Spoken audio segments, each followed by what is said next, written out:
I'm American, so you can usually hear me fine. There's something about the accent. I'm British too, of course, but just that my cultural roots are usually not. I also had a roommate at university who was an opera major who also taught me how to project. So usually my voice it's what I say is the problem, not the volume of what I say. So thank you so much for joining us. I'm Tom Brooks. I'm on the Fabian executive.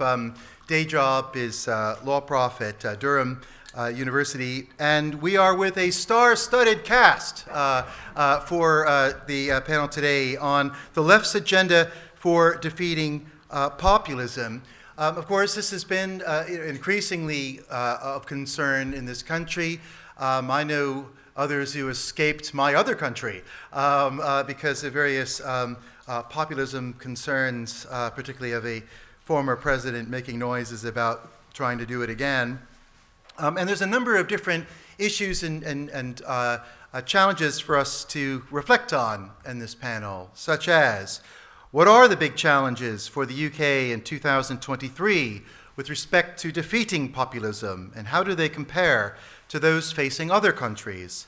What should the Labour Party be promising to tackle populism as it builds its program for the 2024 general election? What lessons can the British left learn from partners and sister parties in other European countries or other countries even not in Europe? Lots of different things to discuss. I'm not interested in my thoughts. I'm interested in the thoughts of this panel. So what I'm going to do is I will introduce our panelists as we go through, but I'm delighted to be joined online by Baroness Ruth Anderson. We have Ian Dunt. We have Sunder Katwala, Marcin Duma, Daphne Halikiopoulou. That'll do. That's all right for me. Thank you very much. And starting us off, following the order, we are delighted to have Dame Diana Johnson here, MP for Kingston upon Hull North, Chair of the Home Affairs Select Committee, and I'm sure well known to all here in the room. So 4 minutes each, I know, and over to you, Dame Diana. Thank you, and thank you very much for the invitation to speak today. 4 minutes isn't very long to deal with this subject, so I thought it was right to start off by saying that populism is not just an issue for the right, it's an issue for the left as well. Right. And you'll remember in 2019 we had a populist manifesto which proved to be quite unpopular with the electorate. We also need to remember as well that as the mainstream progressive left, we are finding ourselves in a culture war against two main sources of populist politics. Obviously the far right, but equally the far left as well. And we can find ourselves with rival sets of political correctness, wokeism, and the cancel culture coming at both directions. So I just think as well it's interesting if we just remind ourselves what populism looks like, what are the key components, and it's that rallying against somebody else, elites, or experts, or science. It usually has a cult leader, Trump, Boris Johnson, in some cases Jeremy Corbyn. We have fake news, we have misinformation, and obviously with social media that's much easier to disseminate. And we have crank theories, and it's about disruption. And obviously we had Nigel Farage in this country, the great disruptor.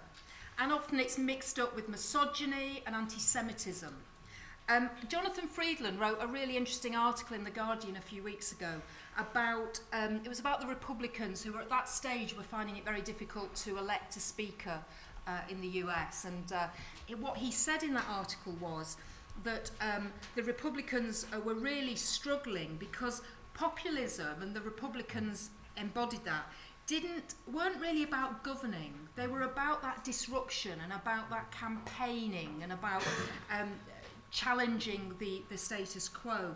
And the truth was, he said, that they were clinging to power, but they certainly couldn't govern. And I think in the UK we see that, don't we, with Brexit, that populist policy, but actually it hasn't delivered what was promised. We haven't got more secure borders. You just have to look at what's happening in the Channel at the moment. We haven't got a a thriving economy. We haven't got that £350 million a week that we were promised for the NHS. We've got empty shelves. We've got queues at passport control. And that cakeism that Boris Johnson is renowned for, and levelling up. I mean, just this week, we saw the policy around levelling up. What did it mean? It meant that Richmond, a beautiful part of North Yorkshire, got £19 million levelling up. My constituency in Hull, one of the most deprived and disadvantaged areas of the country, got absolutely zilch. So, you know, it's not delivering. So I think for the left, we really do have to think long and hard about how we're going to counteract these policies that have been presented as providing solutions to the problems of this country. That's important. I know I've only got 4 minutes, so I just want to go through this. We have to be very clear about who we are as a party, that we are the mainstream, we are the centre of politics with what we say. We're modernising, we're progressive, we're about being patriotic as well. And we have to address need, but we also have to support aspiration, and we have to be competent and honest. And I think over the past 13 years, that's clearly not been where the government have been. So to fight populism, the other thing I just wanted to say was we need a huge reality check in this country. At this time, people can't pay their gas bills. They can't get to see a GP. They certainly can't register with an NHS dentist. They can't rely on getting a train anymore, and especially if you're in the north, trying to get TransPennine Express, who cancelled 600 services just this week, shows how far our public transport system is broken. So it's about getting to grips with the dull and the mundane, the things that people care about, being able to access the NHS, being able to get social care, all those things. That's where Labour is going to have to pitch its tent as we get towards the next general election. And very finally, we need to have an economy that's growing. And I know that Rachel this morning was talking about that and how important it is. We need to have fair tax policies. We need to have policies around tackling non-dom status, windfall, all of that. Of course we do. But we need a growing economy to invest in the NHS, into education, into those things that people care about on a day-to-day basis. And that's why, really, I'm hoping we're not going to have a manifesto that is the kitchen sink, as it was in 2019. It needs to be very focused on the things that people care about and that we can deliver in that first term of a Labour government. And remembering, of course, those famous words from President Clinton about it's the economy stupid. We need to get that right. Thank you very much. That was perfect. Okay. Thank you very much. And of course, in my constituency, where I live in Sedgefield, which turned blue, also got zero. So there's a interesting theme there. I believe and I hope that we are joined online by Baroness Ruth Anderson, newly installed Labour peer, and we are. This is glorious. Wonderful to see you. And CEO of Index on Censorship, and of course was also a Member of Parliament for Stoke-on-Trent North from 2015 to 19. So, Baroness Anderson, over to you. Thank you, and hello everyone. I'm really sorry I couldn't be there, but I had the joys of GCs last night and things that still required me to be in Stoke. Stoke-on-Trent also didn't get anything from this round of levelling up, so there is definitely an ongoing theme. I just want to talk briefly about, it's always a joy to follow Diana, but it does mean that she's already said everything. Just want to touch on a couple of points. First of all, I think we're at a really dangerous point with this government and the environment that they're creating politically. So far, we haven't really addressed where this leads as a party. So when you've got a government that is all about division and separation and hatred, and I say this as someone who used to work for Hope Not Hate, we've got to be really careful about where that leads to. And my successor as the MP for Stoke-on-Trent North is Jonathan Gullis. So when we're talking about hate and division, that is definitely what is coming out in Stoke, and he's trying to appeal to a group of people with language that I can only describe as appalling and disgusting. And for me, I think he really misunderstands the people of Stoke-on-Trent and is doing them a disservice by thinking that that's what appeals to them. However, there will be some that are inspired by that kind of language. And we're going to have to be really careful about the far right and the far left who may embrace this and where that could lead to, both electorally and in terms of violence in our society. So what does that really mean for the Labour Party? Well, if you're going to challenge populism, in my opinion, then this is about emotive politics. It's about heart as well as head. And if there is a party that can deliver heart, it is the Labour Party. We are a passionate group of people about our politics and the communities that we live in. We just need to remember that. But that means that we've got to be relevant to people's actual lives. We've got to be talking to people about their lived experience and coming up with ways in which we support them. One of my favourite ever speeches was Harold Wilson and the Great White Heat of Technological Revolution.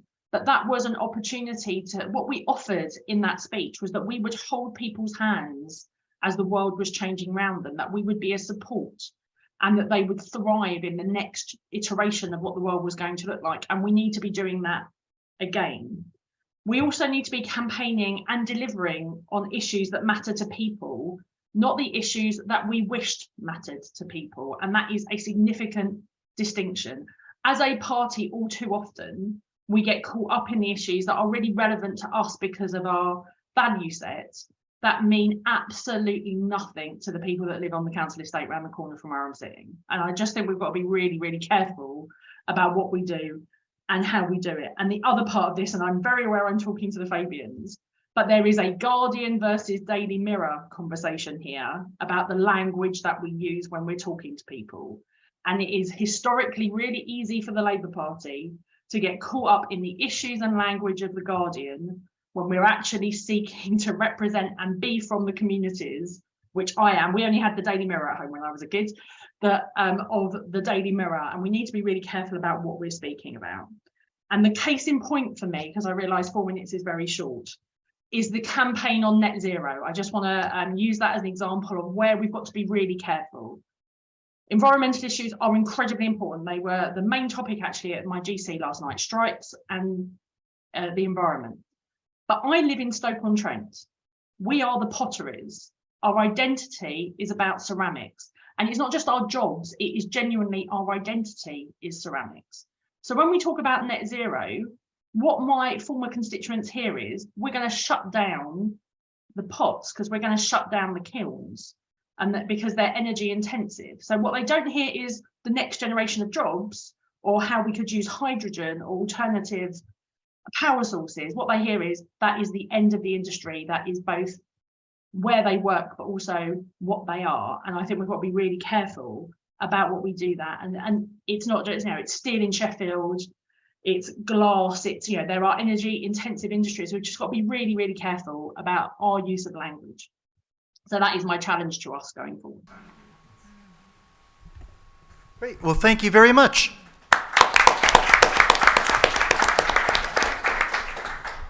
We are next joined by Ian Dunt, who is a columnist for the newspaper and a regular host on the podcast, Oh God, What Now? Yeah, thank you.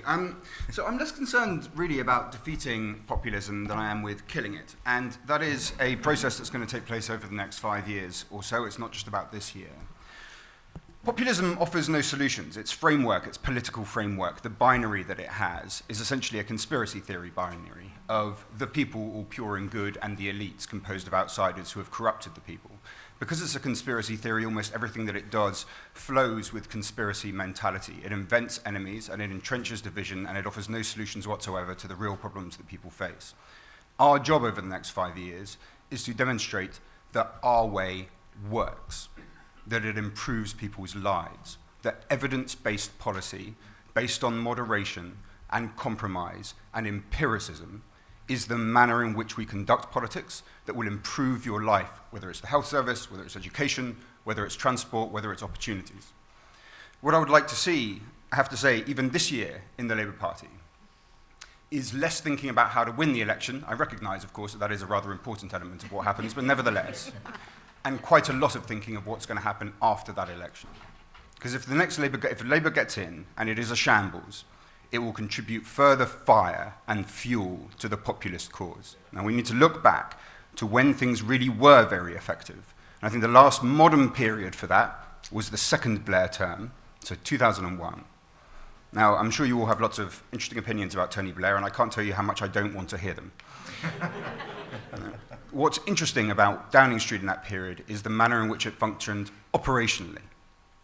There were many, many units, but the most interesting, the most central, were the 3 units. Strategy, right at the top, looking at the next 5-year, 10-year, 15-year horizons. What are the challenges? What are the opportunities? What can be exploited? The kind of things, for instance, that might let you spot inflation or COVID or Ukraine coming down the track and actually have plans for how you are going to adopt your health service in light of them. A policy unit at the medium level, which would facilitate communication between the centre in Downing Street and the departments, preventing siloisation, making sure that the left hand knows what the right hand is doing in government.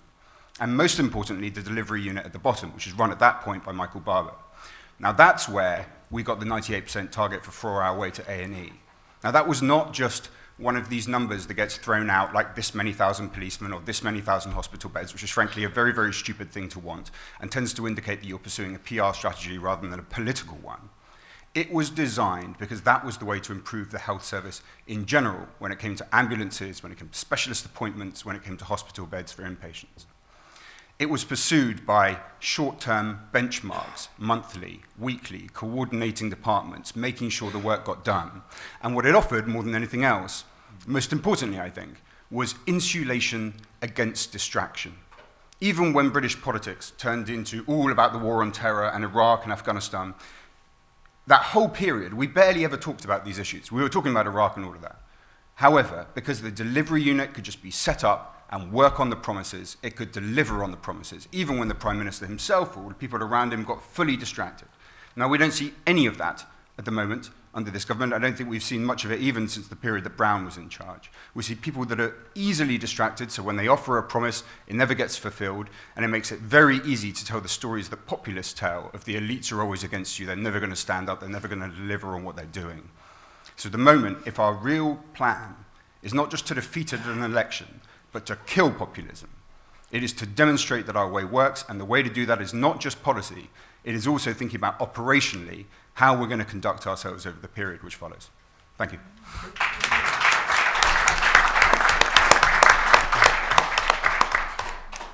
Thank you very much. We next go to a fellow nerd. So my fellow prof on the panel, Daphne Halikiopoulou, is chair in comparative politics at the University of York, up in the glorious part of the world, if I can say that. And over to you. Thank you so much. I'm really happy to be here. It's a fantastic opportunity for me to present some evidence on a report that I recently published, which is precisely about defeating populism. So I will address the 3 questions, indeed, as I am a nerd, so I go academically. And just to start, I think what I found really interesting when we tweeted about our panel, some people said, okay, fabulous panel, but populism has defeated itself already, or it's not doing really well. So I think I should start question number 1 by actually saying I wouldn't write populism off that quickly. If you look at Europe as a whole, and you mentioned I'm a comparativist, there is a far-right populist party in almost every European country. In some they're doing really well. Look what happened in Sweden, look what happened in Italy recently. You might say this is not the case in the UK, but the UK actually represents a different pattern, one where the populists have basically infiltrated the mainstream and have made their policies successful as a result. So I think this is really a problem, and it really merits that we need to defeat it. So number 2, what should then the Labour Party be promising to tackle populism? Well, I think to answer that question, we should first look a little bit at what the populist or right-wing populist voters look like. 2 things strike me. One, the right-wing, especially right-wing, but generally populist electorate is extremely diverse. We heard a lot about, it's all about immigration. This is what we all need to worry about, not the economy. It's everything about the foreigners. But actually, if you look at the voter base, even if you look at the UKIP voter base, there's a lot of bottom-income people, there's a lot of middle-class people who are concerned exactly about what you said. People can't pay their energy bills. People are concerned about access to social services. They're concerned about access to their pensions. So no, it's not actually all about immigration, and therefore the shift to just focusing on immigration is not the right way to go. So what should Labour do, in my evidence-based academic opinion, what they should do is they should focus on the economy and particularly inequality as an issue that this party owns. It's an issue that we are associated with. So it is convincing to say that Labour is a party that has solutions for this problem. And number three then, just to conclude, what lessons can the British left then learn from other European partners? And I would say that in one sentence is do not copy the right-wing populists. Wherever that has happened, and you mentioned that as well, wherever that has happened, actually that has been a flawed strategy. So it's not only wrong, right, because it's not only morally wrong, we don't do that, but also it's strategically wrong, because what happens is, if you look at the centre-left electorates, these people actually tend to be quite favourable to immigration. These people also tend to have slightly or quite a lot different profiles than the right-wing populists. So if the left becomes right-wing populist, what it does is it might gain a couple of voters from the right or the populist, but it really leaks the majority of its own electoral electoral base. So really, it's not a good strategy. The German example is one that really illustrates that, for example, in 2021. So I would conclude, just emphasize what you said, really. It is the economy, and I think we need to focus a bit more on that. Thank you. Great. Thank you very much. We next turn to Sunder Katwala, known to all of us, not only as the Director of British Future, but as a former General Secretary of our great society. Sunder, of course we could also talk about citizenship tests for a very long time as well, but on this, over to you. Thanks very much. It's nice to be back with the Fabians, having been General Secretary for 8 years, but over a decade ago now, and it's great to see the society thriving. British Future looks to bridge and build a confident, inclusive identity in polarised times. So we talked a lot about populism on this panel.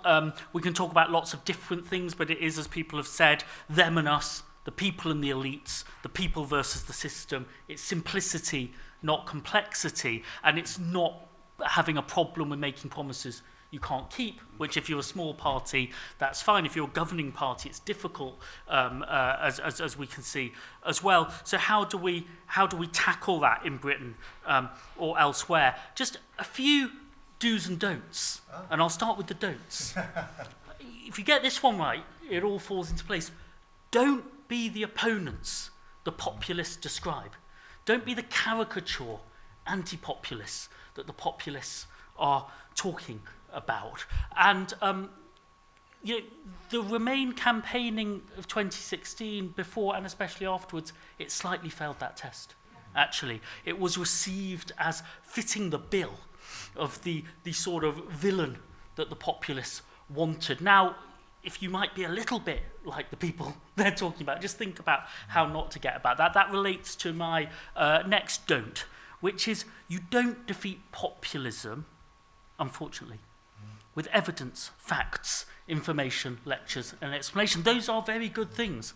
And they will really excite the people who already agreed with you about how terrible it is that the populists lie in these ways when we can all see it. But that's all it is. It's ammunition for the people who already... It's not a conversion strategy. Now, because you're trying to be honest and not make promises you can't keep, you've got to be consistent with evidence and facts. It'd be good to live in a world where you lose your reputation in Parliament and at the select committees and so on because you're playing fast and loose with the facts. But it's just when you're shouting, you're lying, and they're shouting, but you're lying, and so on. It doesn't work. So you've got to be consistent with the evidence, but emotionally intelligent as to why people aren't saying, oh, well, I look at the graph, Professor Katwala, of course I agree with you now. They don't think that because you haven't connected with what happens. And don't avoid the issues that populists are talking about. And here, just there's a subtlety to this. I think social democratic parties have gone through a cycle of avoidance, talk about the things we like to talk about, economy, bread and butter. Doesn't always work. So we concede, we give in, we copy. Doesn't always work. So we defend our values, stand up for them, but we're preaching to the converters. And so there's a trap here that we're struck in. And some of that is around, I think, the Social Democrats kind of thinking, it's our values, it's their votes, we're quite far apart. Shall we meet you in the middle or shouldn't we? And if you're if you're seeing the sort of challenge of populism as kind of splitting the difference, meeting in the middle, your party won't let you do it, and the voters won't believe you meant it. So you're going to have to bridge, but in a principled way, that you can actually explain what your foundations are and what you're trying to do. So the do bit of this then is, to rip off a New Labour slogan. Obviously, if you're going to be tough on populism, you need to be tough on the cause of populism, but then you've got to know what the causes of populism are. And it's going to be easy for the left to say, well, if we fix the economy and the social and economic divides, then we will fix it up to a point. But the populists don't tend to do well in the really dark times. They tend to do better in the times of uneven growth. We had a lot of more Nigel Farage in 2014 than 2008. And the left will say it's about democracy and voice, etc. Well, it is, but it's also about culture and identity and belonging. So you're going to have a politics of culture and identity and belonging that speaks to liberal people who join the Labour Party and speaks to other people. So the most important thing to do is to reduce the social distance between yourselves in the party meeting or in the media outlets and so on, and the voters you're talking about winning back who aren't in the room. So don't let people caricature you. People read The Guardian and write The Guardian, have got identity and values as well, but don't caricature the distance. But if you don't know the people you're talking about, you do caricature the red wall swing voter as if they were Faragists. They're not. There's a politics of compassion and control. There's a politics of culture, identity and belonging. So I think it is a risk for social democrats that people will say, if we go back to the bread and butter issues, we'll hear less than the populists. We will for a while, but we'll be unprepared when the politics of identity comes back if we don't have a bridging and principled politics of identity too. Brilliant. Thank you very much.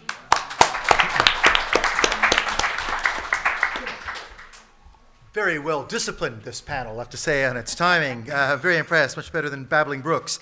And last, but definitely not least, we have Marcin Dumala, who is the CEO at the Institute for Social and Market Research, and also a contributor to the Fabian Society and FEP's pamphlet, Enduring Values, How Progressives Across Europe Can Win. Over to you. Thank you. Thanks for the invitation for the great event.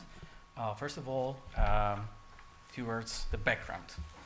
I came here from a country where the populists are in power, from Poland. And I have to admit I work for them.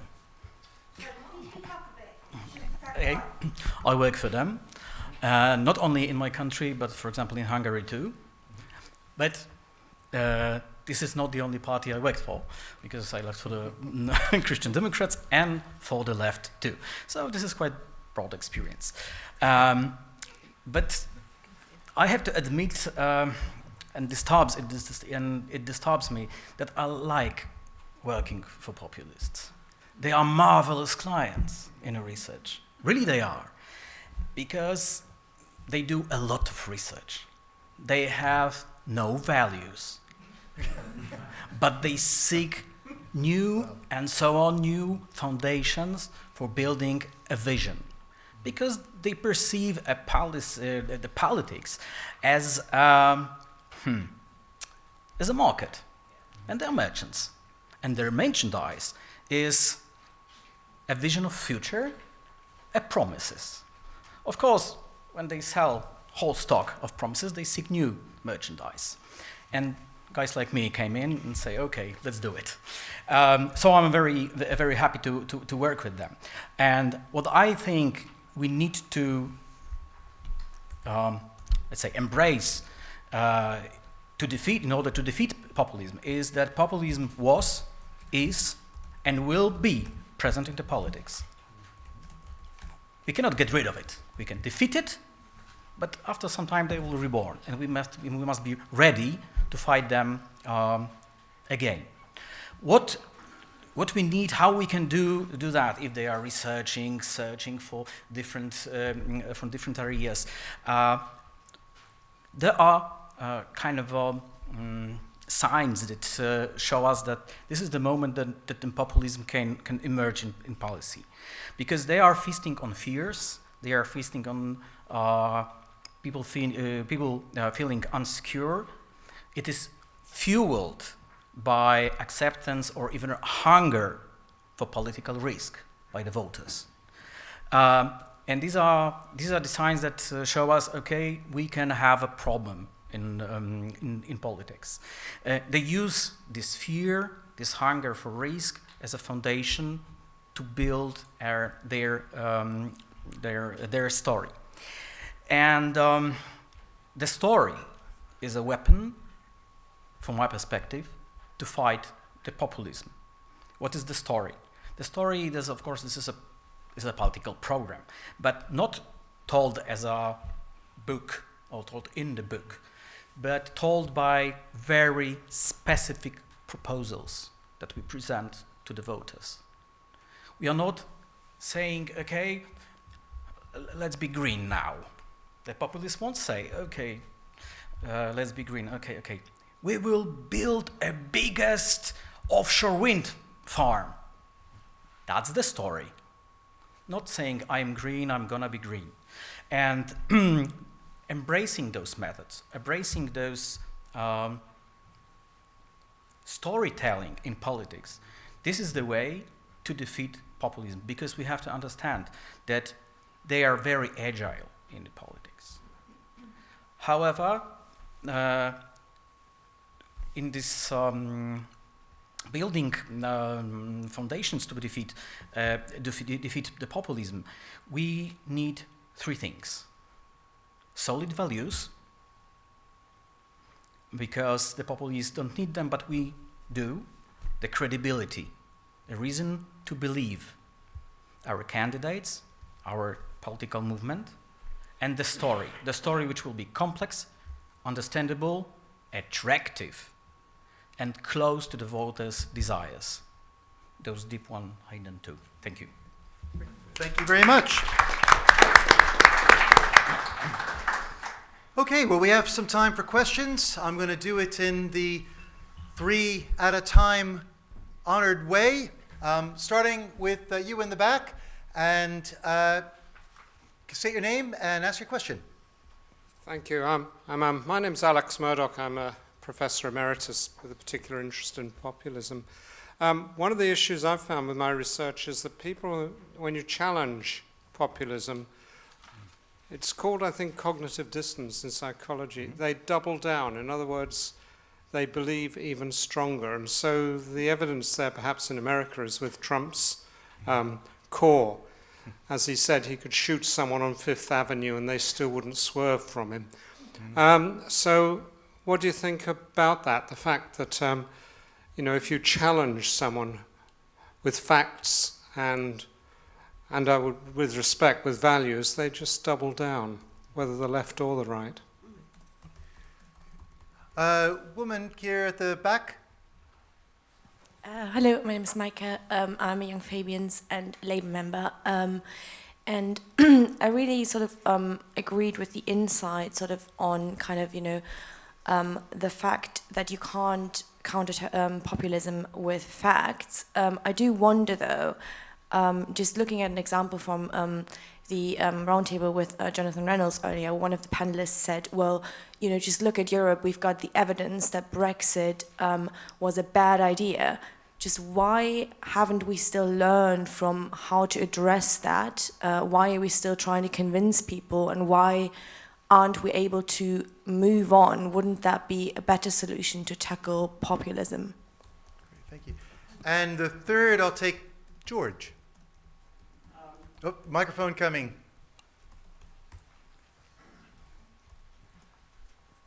One device that has been used in some countries to deal with sort of culture war, very sensitive issues, where the sort of issues on which populists can feed, is the device of citizens' jurors, citizens' assemblies. What do the panel think might be the role of that sort of body for a Labour government in the UK? Wonderful. Where shall we start? Daphne? Sure. Huh? Sounds good. I'll address 3 questions and then just conclude a sentence on something on the other panelists said. So to question 1, I think, yes, what you said is a problem. And then comes to question 3, there are devices, but to summarize with question 2, I think you're right, and I think the problem is that because we are on the defensive. So, and that answers some of the issues that my co-panelists addressed. So I think you can't defeat populism by increasing its salience, what we call in academia.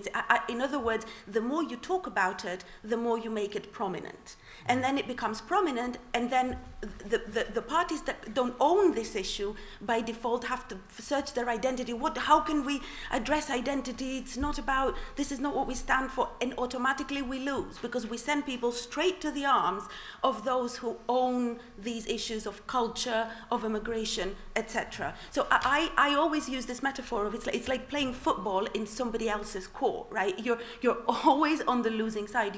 We need to go on the offensive, and that means it's not always about responding to what we think always people need, but it's also about, you called it a market. In a market you have demand and supply. We also need to shape the debate by putting forward those key issues that we know we can address very, very well, right? Instead of putting ourselves in a losing position, but by default. Any other takers? Sunder?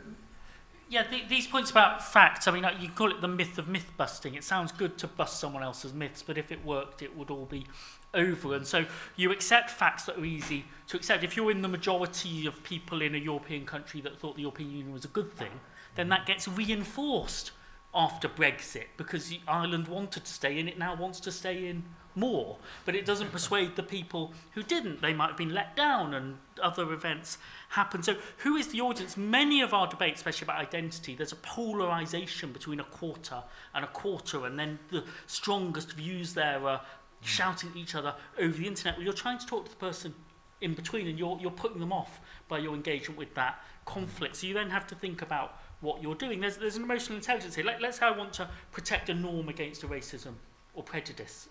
What I should do is, in order to reach the middle, not just the person I can't persuade, I should always say what's okay before I say what's not, because that will take the middle. So I could say, it's important to talk about immigration and the pace of change in Birmingham, London. That's important. Let's talk about that. And while we're doing that, let's do it fairly and keep the racism out of it. So and then the people in the middle will say, oh, I thought people like you didn't want to do the first thing. Or, you can criticise any faith, Christianity, Islam, etc., but you cannot be prejudiced against people because they are Muslim, Jewish, or Christian. The person in the middle who's saying Islamophobia, where banning comedy, has to say, oh, you've given me part of my point. That isn't going to work for the unpersuadable person, but I've actually tried to bridge my group and the other group, whereas if I say they lie and we don't lie, be on my team because we're honest and truthful in their lives, that's great for my base, might be good for donations and clicks, but actually I'm just reinforcing the polarisation. I'm not trying to break it, and progressives should be trying to break the polarisation in principled ways. Listen? Just a short remark, because we're observing in Poland, when we approach the governing party voters with the facts, with the reality they can touch, they can see, they are ready to reject the reality. They are denying this. And we have found out what happened. Why is that? Because in return of rejecting this reality, they are keeping the illusion of having or in being of control of the reality. These are my people in power. They will take care of me. I believe in that. The inflation, maybe, but I will be embarrassed by the government. They will help me eventually. So this is a very strong emotion, and the politics, the voting, is more emotion than the reason. The facts they can support, but without emotions, we cannot do anything. Please, yes. Can I just back up on that? I back that statement up. I think emotion and heart. I think someone said, didn't they, about the head and the heart. I think the thing I've learned, and I've been an MP for a while, is that election, the referendum in 2016, that really wasn't, as we've all agreed now, on the facts. It was on the heart. It's how people felt. And I remember standing in the middle of Hull in 2016 trying to persuade people in Hull that they should vote to stay in the EU.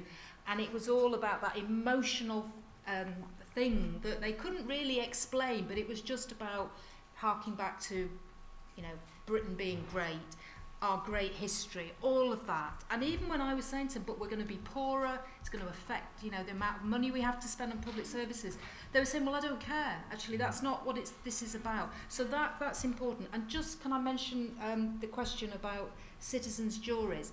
I mean, perhaps I would say this, wouldn't I, because I'm an elected politician. And I kind of think that actually the House of Commons is a citizens' jury in the sense that we are elected to debate the issues of the day and look at evidence and make a decision. So I feel a little bit, I know they're flavour of the month to have citizens' juries among certain people. I'm just a bit thinking that we're abdicating our responsibilities as politicians if we say we've got to have some citizens' juries as well. So that I just feel a little uneasy about it. I would say that, wouldn't I? Didn't mean to interrupt. No, I apologise. Thank you very much. And I've been trying to keep an eye to see if Baroness Anderson wanted to come in, and she does. So over to you. Yeah, sorry. The next question. I indicated before Diana spoke, as ever. Diana, you're going to have to let me speak before you next time because this is just not fair. Just a couple of things. First of all, the emotional part is key. When I was campaigning in Stoke-on-Trent for Remain, which is not the easiest gig I've ever had. There is a hilarious video you can watch with me and John Harris. But I did this big meeting and said, you know, that this was going to be the worst divorce in history. It would be an absolute nightmare. And then one of my constituents popped up and went, yeah, but 10 years after divorce, everyone's happier. Like there was no way through it. So I think we've just got to be really careful about the type of language we use. And on citizens' assemblies and juries, I think to agree with Diana, one of my big issues is that it's almost impossible for them not to be self-selecting. And if you really want to talk to people in the Red Wall, if you really want to talk to people where I live, you have to go and talk to people. And the ward in which I live, 53% of children live in relative poverty. Their parents are working multiple jobs. They will not come and sit in a room to pontificate about what the world might be when they can't afford to feed their families. And I think that is not, you know, you end up talking to you end up in your own echo chamber again, and that will not get us the answers that you're looking for. The answers are living and breathing the communities in which we live. And thankfully, even if we no longer represent them, we still have people who do live in them, who do breathe them every day, and we should be leaning on those people. Excellent. Thank you very much. Next round of questions. All kinds of hands up. The woman in, is it lavender? I'm partly colorblind. Red will do. Right, we'll do that. We're all red in this room. Early on in the, okay, hi. Early on, I think it was mentioned that there are far left populists and far right populists. I'm a bit concerned about this relativism, especially as one of the panel members talked about populists having no values. I mean, I think certainly friends of mine who are on the far left, I think they would see themselves, perhaps I would too, as having far too many values, or being too passionate in their values. So I'm a bit concerned about that sort of relativism, and I wondered if somebody might address that. I don't think it's the same. Right. Thank you. Thank you. Hands, gentleman here with glasses, please. Microphone coming round. I think if we're going to achieve defeating or killing populism, and in fact achieving everything with the Labour government, it's going to take certainly maybe 2 third terms. To what extent would all of the panel think that scrapping first past the post, which in my view alienates large chunks of the electorate, and given that in the 2 parts of the country that are under PR systems, voter satisfaction with their political systems is far higher than Westminster. So should we, what are the views about PR and scrapping first past as a part of the solution to defeating populism? Thanks. Great, thank you. And is there someone on this side? Gentleman here and towards the front. Thank you. I'm Kevin Finnegan. I'm Chair of Colchester Fabians and canvassed in different areas of Essex, both on Brexit and other areas. This area of conversion, about how you get into a dialogue on the space without undermining and giving evidence and having a dialogue where one isn't preaching or standing in a superior manner. I'd be very interested in the panel's views on the how they have experienced that world where it actually seems to be most effective. I've certainly seen areas where it's been least effective. Thank you. Great. Well, thank you very much. Baroness Anderson, do you want to get in before Diana? I can do this because I'm not in the room. I can make myself thoroughly unpopular. I think PR actually is empowers the political fringe and populists, and we can see that with UKIP. I'm sorry to do that to you, Diana, but from my perspective, you've got UKIP did extraordinarily well, and Nigel Farage was sustained because of PR and the European elections. And every time he put himself forward to stand for Westminster, not once could he break through. And I think that, if you think about how well nationalist politics, how well politics of the extreme, 956,000 people voted for the BNP, and yet they could never break through, and therefore they never got a base on the national on a national level. The only time they came close was when Nick Griffin got elected to the European Parliament. PR does not help us when we're trying to manage the fringe. In fact, it empowers them and gives the mainstream politicians an even harder time, and we have seen that in Scotland. Ian, yes, please. It's certainly true that if you have PR, you're going to get UKIP coming into Parliament, or a party that looks like UKIP. You will probably see a realignment in our politics that will have something like a hard-right party, a centre-right party, a couple of centrist parties, a centre-left party, a Green party, and a far-left party. That's typically how it breaks down in all sorts of industrial societies, because that's typically what political thought looks like in most advanced industrial societies. However, that does not mean that you're partaking in a fight against populism merely by recognising the vote that these parties get. One of the dangers that First Past the Post has is that it pushes us into tribal political identities, a homogenization of our political characteristics as a country by virtue of the way that it functions. There are plenty of Leave voters in this city. Okay? There are plenty of Remain voters, in the Red Wall. And yet, as soon as you have a winner-takes-all electoral system, you wipe out that kind of plurality and complexity in your political discussion, and you instead paint us in very basic primary colours. You then take one candidate, and one candidate only from a local area, send them to Westminster as the representation of that primary colour. And that sense of tribalism and simplism, I think, is the background fuel to some of the methods which culture war and populism operates in, and we would be much better off to have a reformed electoral system in order to take care of it. Thank you. Sunder?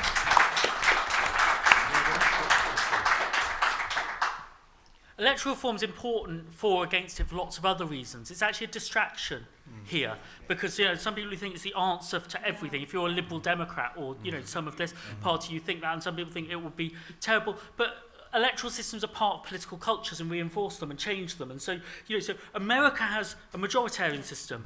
It has the most polarization and the most populism, because the American left and the American right have really worked really hard at that for 30 years, and they'll carry on doing it. But if you put PR in America, you couldn't predict what you would get, and so on. And so PR would institutionalize the populist parties, and it might give you 15% parties or 8% parties. So it might make it harder, because you might just only talk to people, or it might work really well. And it will work really well if you have a political culture where having an election where nobody won, and then sitting around and negotiating is legitimate. You might have that culture in Scandinavia.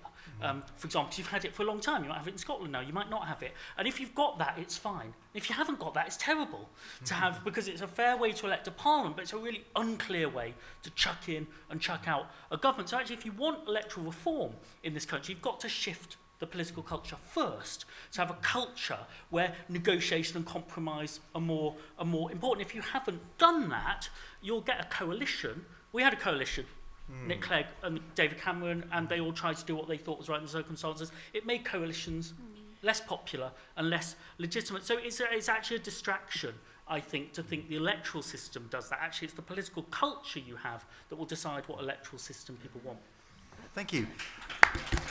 Diana. I just wanted to make a practical observation. If Labour wins the next election, which obviously we all want them to do, we are going to be faced, I think, with a tsunami, really, of problems that we have to deal with. From, as I described in my speech, the NHS is in complete meltdown. The education system isn't delivering in the way that we need it to. Transport's a mess. The social inequality in this country is just growing day by day. And I just think if Labour gets itself into the position that we are going to spend an inordinate amount of time discussing constitutional issues, we are going to find ourselves in trouble. I remember when Jack Straw was trying to make further changes to the House of Lords, and we had a whole series of votes about whether it should be partly elected, partly appointed, fully elected. We went round the houses, we didn't actually come to a conclusion, and I am just really worried that when we get into power, our real focus has to be on the issues that the people of this country are desperate for change on. And whilst I fully appreciate the arguments about, you know, they're good arguments about how you have a better representation in Parliament, I just think Labour in that first term has to concentrate on getting it right for the people that we serve. And I just worry if we get ourselves into this major constitutional reform, because House of Lords reform, changing the electoral system and various other things, I am just really deeply worried about. Great, thank you. Yes, I would like to warn you. Yes. Me personally? Yes. In Poland, we have a proportional electoral system, and we have well-developed and advanced tribal divisions. So it's not only the electoral system that determines the thing. However, I couldn't agree more that the tribalism is a product of political culture, and the political culture is a target for populism. They are trying to shape it as a tool to stay in power. Just this. Thank you. Right. Half a sentence? Half a sentence, and then we'll wrap up. Just because I see it comparatively, I should also say I said in the beginning, there are three ways in which populists can be successful. Either because, you know, they can enter parliament. If you have a PR, that's more likely. So you see across Europe that tends to have PR. There's a lot of populists in parliament, even in government, in coalitions. So actually, you know, it actually leads to the breakdown of the cordon sanitaire. But you also see the populists can be successful by infiltrating, by pushing their policies. And so majoritarian, you know, systems can create that different type of success. So in other words, I would say the electoral system does not necessarily cause or facilitate populism, because you can get populism whether you have this electoral system or the other. Having said all that, I do just have to say half a sentence on whether political culture, sure, but isn't political culture also the product of institutions as well? And the electoral system is an institution, so I think there is a chicken and egg situation here too. Well, thank you. Well, we are at our last few minutes. What I'd like to do, because I'm an absolutely terrible chair, is I'm going to go through the order of our speakers and ask them to, what one thing should the Labour Party do in order to prepare us to tackle populism as we kind of get ready for the next general election and conclude. Diana? Well, as I've said throughout my contributions, I think we have to get back to those bread and butter issues that are really on most people's minds at the moment. So not getting into big constitutional reform or esoteric debates about various issues, but actually focusing on health, education, housing. We haven't even talked about housing, but housing. That's right. You know, these are the issues we've really got to get to grips with. Yeah. And overarching that, a strong, growing green economy. Excellent. Thank you very much. Baroness Anderson, what's the one thing we should do? I think we've got I just think we've got to be everything that Diana just said and how she said it, and it is the how she said it part. It's Usually real life, your language. Excellent. Thank you very much. Ian. Speak clearly.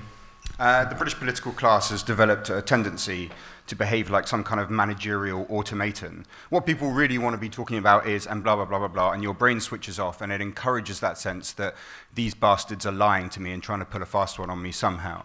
We need plain-speaking language that can be understood by anyone. Now, there are some people that do that very, very well at the top of the Labour Party, David Lammy, Lisa Nandy, Wes Streeting. It can be done. This does not happen because politicians are given media training. It happens because they watch each other and learn from each other. And there are people now at the top of the Labour Party speaking in a much more human and sensible way, and I hope the rest of the Labour Party learns from them. Great, thank you. Daphne. All right, I think it should shape the debate. Don't try to be some cheap imitation for an issue that is not owned by the Labour Party. Shape the debate and focus on things that there is ownership. Inequality, exactly as you said, energy, rising prices, inflation, housing, things that people really do care about, and the Labour Party has a credible and plausible answer to. Excellent, thank you very much. Sunder. I think you don't ignore the culture war issues and hope they go away because bread and butter issues matter more. Bread and butter issues will matter more, but what you do is you also engage in a principled way with the content of those identity issues. So you don't just say, I hope it goes away. You talk about why you want to call it off, and you make a principled case to disagree well, and you're clear about the foundations of who you can't disagree with. Because democratic politics isn't, Ian, going to kill populism, actually. It's going to have to contain and live with populism as part of democracy, but having clear ways to keep it in its box, talk about, you know, what it will listen to and what it can and can't do. So I think don't just hope that, you know, the issues you're more comfortable with are there. Have a strategy for the issues that are more difficult. Excellent, thank you. Marcin? I think you have to think hard and well about the story you will present to the voters, because you will have to deliver. Because if not, you can lose your credibility, and the populist will be back very quickly. Thank you. One quick thing from me is looking back in populism back in the United States in particular, and seeing the rise and fall and hopefully continuing fall of the last president, is that one thing that a lot of folks did to challenge the populism in the U.S. was to constantly point out all the things they didn't like about Trump. And it was all about what Trump was thinking, what Trump wanted to do, and why these things are bad. And it kind of took up all that oxygen for what the alternative might be, what other people stood for. Hillary Clinton, who I was very happy to support and very happy to have voted for to be president, at the end of the day, the less debate was about vote for me because I'm not as bad as him. I'm not him. And a number of other votes we've seen over here have been mostly about why the other thing is bad or flawed, rather than the positive thing, alternative that we offer, whatever that issue might be. So a last thing from me. Before we do round of applause for the panel, can we have a round of applause for the folks here who are supporting us, filming us, making sure the AV works well, everything else?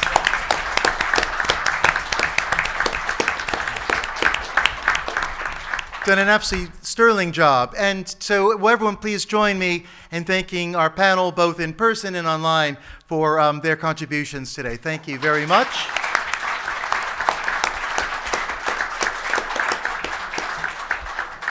And we are precisely at 3:20, so hey, well, we got lucky. Thank you very much. Enjoy the show.